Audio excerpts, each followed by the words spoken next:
بسم اللہ الرحمن الرحیم۔ السلام علیکم ورحمۃ اللہ وبرکاتہ۔ ولایت کے بارے میں معلومات۔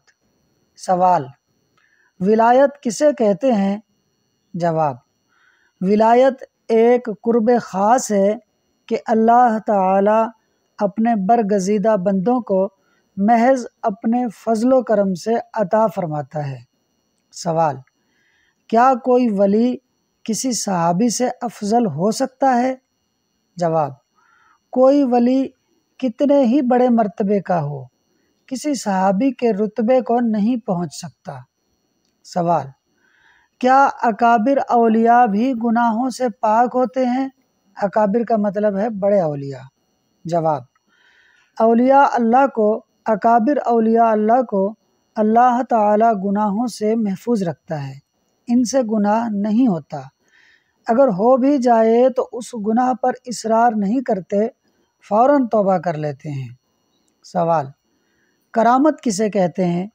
جواب: ولی اللہ سے جو بات خلاف عادت ظاہر ہو، یعنی عادت کے خلاف ظاہر ہو، اسے کرامت کہتے ہیں۔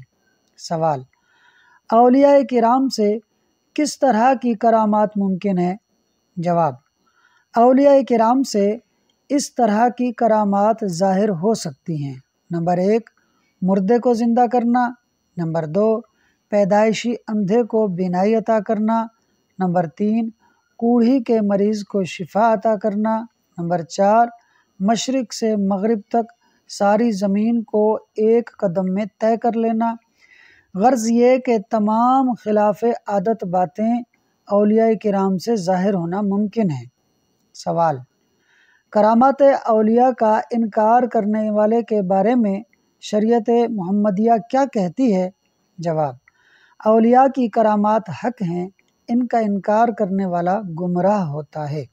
سوال: الہام کسے کہتے ہیں؟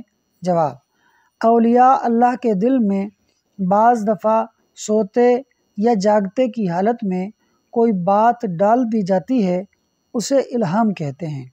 سوال: وسوسے اور الہام میں کیا فرق ہے؟ جواب: برے خیالات کو، بری سوچ کو وسوسہ کہتے ہیں اور اچھے خیالات کو الہام کہتے ہیں۔ وسوسہ شیطان کی طرف سے ہوتا ہے، جبکہ الہام رحمان کی طرف سے ہوتا ہے۔ سوال: کیا اولیاء کرام کو بھی علم غیب عطا ہوتا ہے؟ جواب: جی ہاں، اولیاء کرام کو بھی علم غیب عطا ہوتا ہے، مگر انبیاء کے واسطے سے عطا ہوتا ہے۔ سوال: کیا کسی جاہل اور بے علم شخص کو ولایت مل سکتی ہے؟ جواب: جی نہیں، ولایت بے علم شخص کو نہیں ملتی، بلکہ ولایت کے لیے علم ضروری ہے، چاہے وہ علم ظاہری طور پر حاصل کیا ہو یا ولایت کے مرتبے پر پہنچنے سے پہلے اللہ تعالی نے بندے پر تمام علوم ظاہر کر دیے ہوں۔ سوال: سب سے افضل اولیاء کرام کس امت کے ہیں؟ جواب: سب سے افضل اولیاء کرام حضور علیہ الصلاۃ والسلام کی امت کے ہیں۔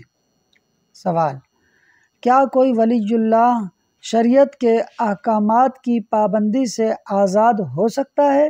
جواب: جی نہیں، کوئی ولی کتنے ہی بڑے مرتبے کا ہو، احکامات شریعہ کی پابندی سے سبکدوش نہیں ہو سکتا، یعنی آزاد نہیں ہو سکتا۔ دوستو، اگر آپ کو ہماری یہ ویڈیو اچھی لگی ہو اور آپ کی معلومات میں اضافہ ہوا ہو تو اس ویڈیو کو لائک اور شیئر کر دیں، اور مزید ایسی معلوماتی ویڈیوز کو دیکھنے کے لیے فاز سنو یوٹیوب چینل کو ضرور سبسکرائب کر لیں۔ شکریہ۔